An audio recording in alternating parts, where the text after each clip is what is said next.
And for our former players, we got a lot of guys coming back. We're honoring some teams, the Final Four teams, the championship teams from the different decades. We got a great opportunity tomorrow to promote a foundation that Kathleen and I are behind, the Chad Tuff Foundation. The students will be wearing t-shirts. I will be wearing a t-shirt for the first time in a college basketball game.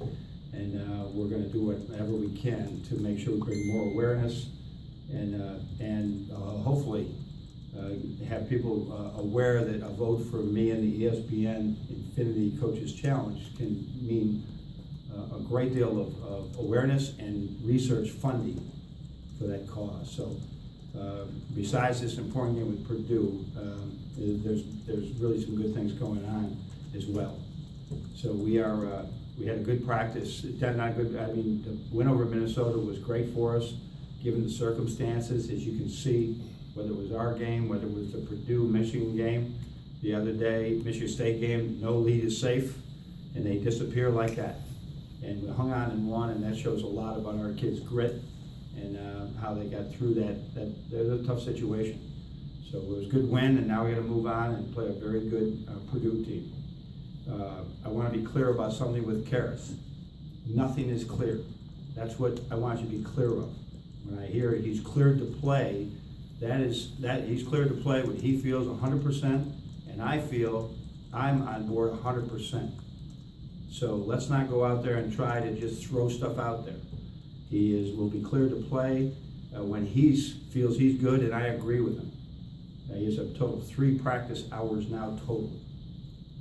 And well, if he says he's ready, and I agree, he's going to get out there. But frankly, he's not ready yet, and so he's going to get out there when he's ready.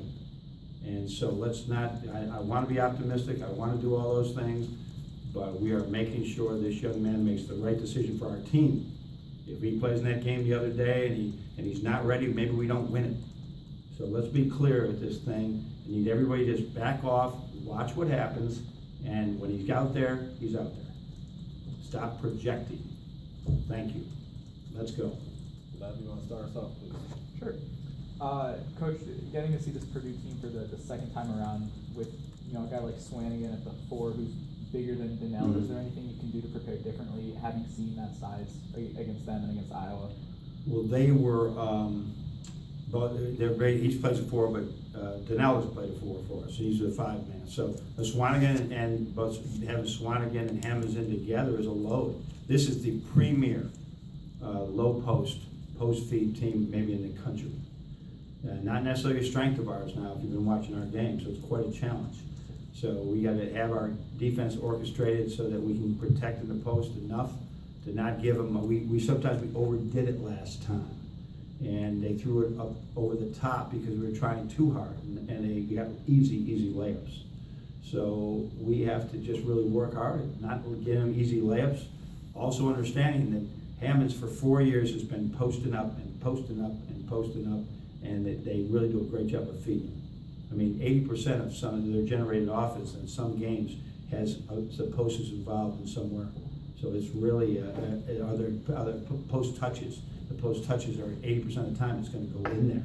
So we got to do a great job, and it's tough when it's Hammonds and there are other guys, Swanigan included. Yeah, more meant in terms of Zach on Swanigan at the. Oh, okay. With that size. You said Donnell. Just because they have 2 guys bigger than your.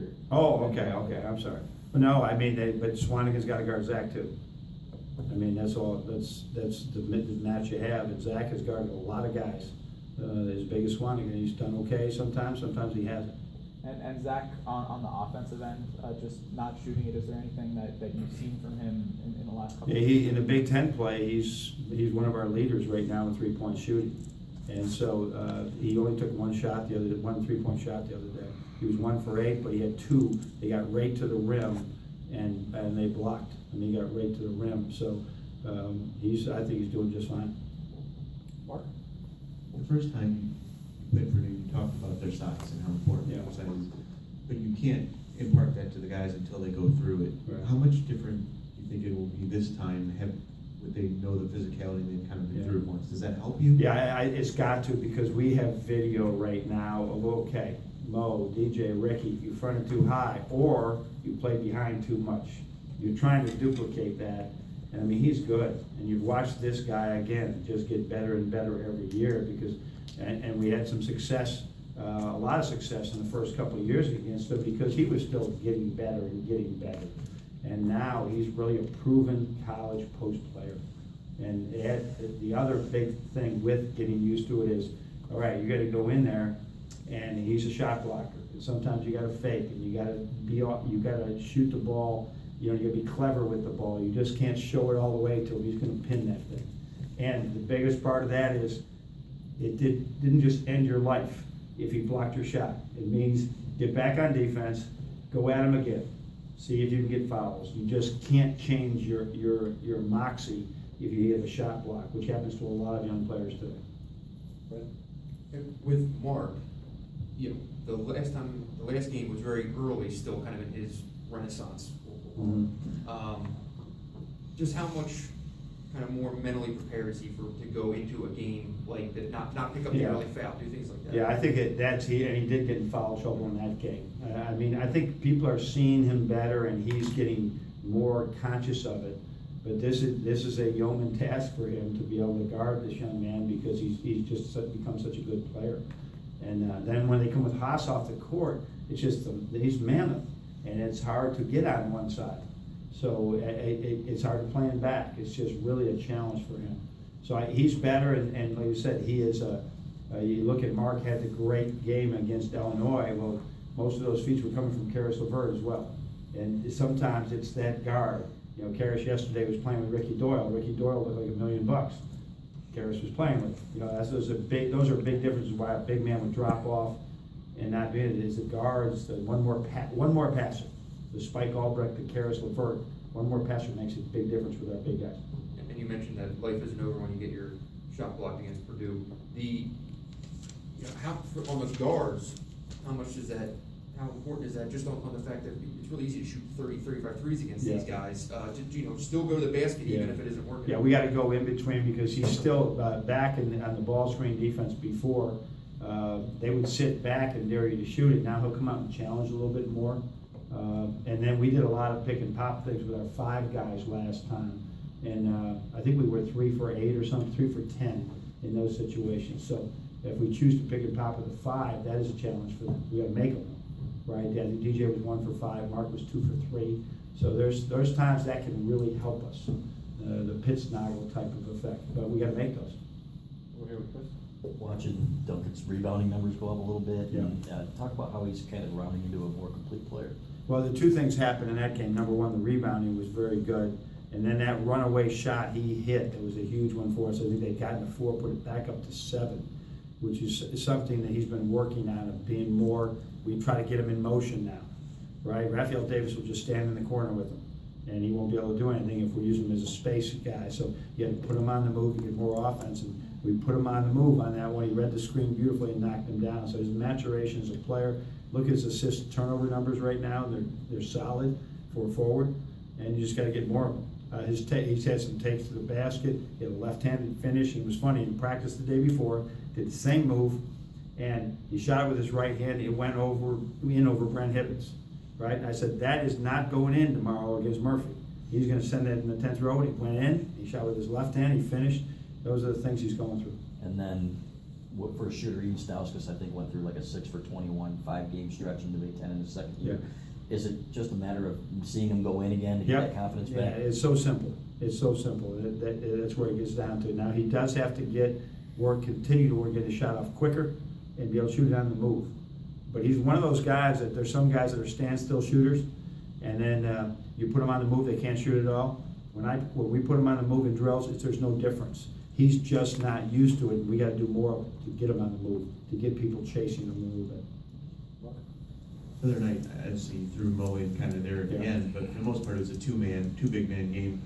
Really, the last time I think he played all 4, in the first 10 minutes. We had to Right. because there was a foul, and you don't want to get two on that game with Mark Donnell, so we tried to do that. We got a legal screen. We had some funny fouls in that game.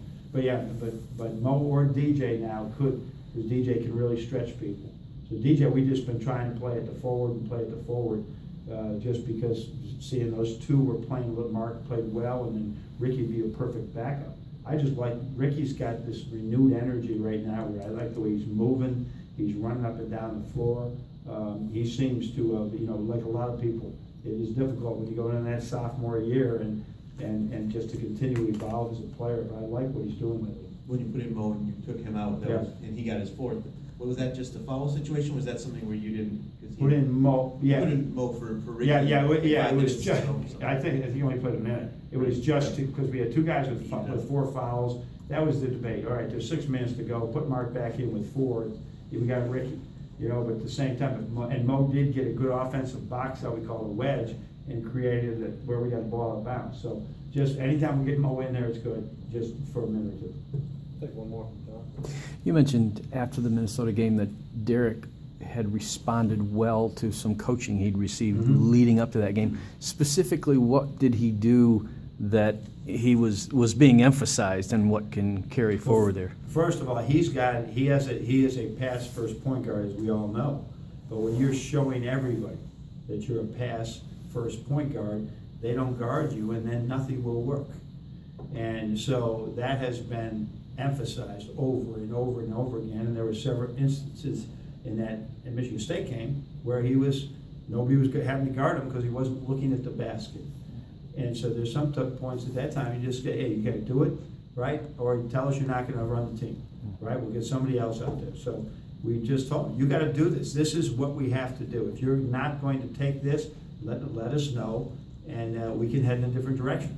And so he certainly showed us what he could do. He looked at the basket the other night. So here's what Derek Walton's key about him. Every time, I'm not talking, every time I've got after him, whether it be more aggressive, better defense, just any issues that I felt he needs to grow in, he responds. So I love that. I think I got to coach him harder, actually.